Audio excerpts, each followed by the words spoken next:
آپ کے دل میں رچنس ہو تو فارغ کریں اپنے آپ، ٹائم نکالیں اللہ تعالیٰ کے لیے، اور پھر دیکھیں آپ کے مسئلے کیسے حل ہوتے۔ کئی لوگ سے میں نے سنا ہے، ایک بھائی بہت مشکل سے گزر رہے تھے، 2 سال پہلے کا واقعہ ہے، اور 6-7 مہینے ہو گئے ان کا وہ مسئلہ حل نہیں ہو رہا، ان کا وہ مسئلہ حل نہیں ہو رہا، کوئی فیملی پرابلم تھی۔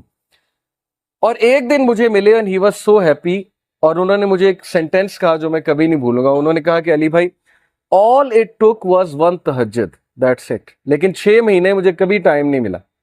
مجھے لوگوں سے ملنے کا ٹائم مل گیا، مجھے لوگوں سے کہانیاں سنانے کا ٹائم مل گیا، لوگوں کی سننے کا ٹائم مل گیا، لیکن تہجد کا ٹائم نہیں مل رہا تھا۔ all it took was one تہجد، اور میرا مسئلہ حل ہو گیا۔ تو امام شافعی رحمہ اللہ نے کہا کہ میکنگ دعا ایٹ دا ٹائم آف تہجد is like an arrow which does not miss its target. تو باقی یہ کہ اللہ دعا آپ کریں اور نہ ملے یہ ایک الگ بات ہے، ظاہر ہے اللہ تعالیٰ وہی دیں گے جو بہتر ہے، لیکن یہ سینٹینس یاد رکھنے والا ہے کہ all it took was one تہجد۔ تو اپنے آپ کو فارغ کریں، ٹائم نکالیں اللہ تعالیٰ کے لیے، یہ آپ کے ہی لیے بہتر ہے۔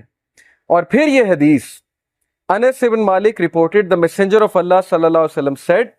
Allah Almighty said، حدیث قدسی ہے، O son of Adam, if you call upon me and place your hope in me, I will forgive you without hesitation۔ اگر تم ہوپ میرے سے لگاؤ گے، امید میرے سے لگاؤ گے، تو میں تمہیں معاف کروں گا، without any hesitation میں تمہیں معاف کروں گا۔ O son of Adam, if you have sins piling up to the clouds and then ask for my forgiveness, I will forgive you without hesitation۔ اور اگر تیرے گناہ آسمان تک جا رہے ہیں اور آسمان کی طرح پائل اپ ہو چکے ہیں، کلاؤڈز کی طرح، یعنی اتنے سنز ہو چکے ہیں کہ تم اسراف کر چکے ہو، اور تم مجھ سے معافی مانگو گے، میں تمہیں معاف کروں گا، لیکن سچے دل سے توبہ کرو گے، میرے پاس آؤ گے، میرے سے بات کرو گے، مجھے ریکگنائز کرو گے، تو میں تمہیں معاف کروں گا۔ تو کویسچن یہ ہے کہ کیا ہمارے ہوپس اللہ تعالیٰ سے لگے ہیں یا ہمارے ہوپس کریشن سے لگے ہیں؟ میں یوتھ سے بات کر رہا ہوں، میں حیران ہوں کہ ہم ایک انسان کے لیے راتیں جاگ لیتے ہیں، ہم اس کے لیے اپنے ڈیسیجنز چینج کر لیتے ہیں، کیریئر کے جو ہماری لائن ہے اس کو چینج کر دیتے ہیں ایک انسان کو پانے کے لیے،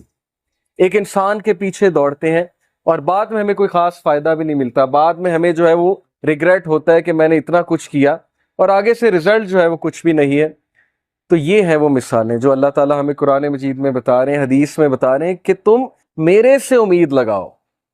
تم میرے پاس آؤ، تم میرے سے مانگو، پھر دیکھو کہ تمہارا مسئلہ حل ہوتا ہے کہ نہیں ہوتا ہے۔ اور امید لگانے کے حوالے سے ابن تیمیہ رحمہ اللہ لکھتے ہیں، ان کی ایک کتاب ہے kalamullah.com پہ آپ جائیں تو وہاں پر ایک کتاب ہے ابن تیمیہ کی، I think relief from distress, yes exactly یہ نام ہے، ریلیف فرام ڈسٹریس، کے ڈسٹریس سے ریلیف کیسے ملنا ہے، اوکے یہ کتاب ہے۔ وہ کتاب اس آیت کی تفسیر ہے، لا الہ الا انت سبحانک انی کنت من الظالمین، صرف ایک آیت کو پکڑا ہے ابن تیمیہ نے اور پوری کتاب لکھ دی۔ اس میں وہ ایک بات لکھتے ہیں کہ اسلاف جان بوجھ کر یہ دعا کرتے تھے، یہ بھی ایک دعا تھی ان کی کہ ہماری دعائیں ڈیلے ہوں، ہماری دعاؤں کی قبولیت ڈیلے ہو۔ اب یہ ہمارے لیے، ہم جیسے لوگوں کے لیے جو دنیا میں بہت ڈوبے ہیں، بڑی عجیب بات ہے، ہم تو چاہتے ہیں یوں دعا قبول ہو، میں اللہ سے مانگوں اور چیز میرے سامنے ہو، چاہے وہ میرے لیے بہتر ہے یا نہیں ہے۔ اسلاف کہتے تھے کہ ہم جان بوجھ کے وش کرتے تھے کہ دعائیں ڈیلے ہوں،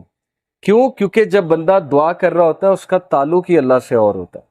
تو وہ اس تعلق کو انجوائے کرتے تھے کہ ہم تکلیف میں ہیں، ہم کسی ڈسٹریس میں ہیں، بس ہم دعائیں کیے جائیں، تو یہ تعلق انہیں بہت لطف دیتا تھا۔ یہ ایک بہت ہائی لیول کی بات ہے۔ بتانا میں آپ کو یہ چاہ رہا ہوں کہ دیکھیں مصیبتیں آتی ہیں، مشکلیں آتی ہیں، انسان پر بہت سے فیزز آتے ہیں، اور اس فیز میں اگر اللہ سے آپ کنیکٹ کر جائیں تو یہ آپ کے لیے خیر ہی خیر ہے، اور اس فیز میں اگر اللہ سے دور ہو جائیں تو پھر یہ شر ہے بہت۔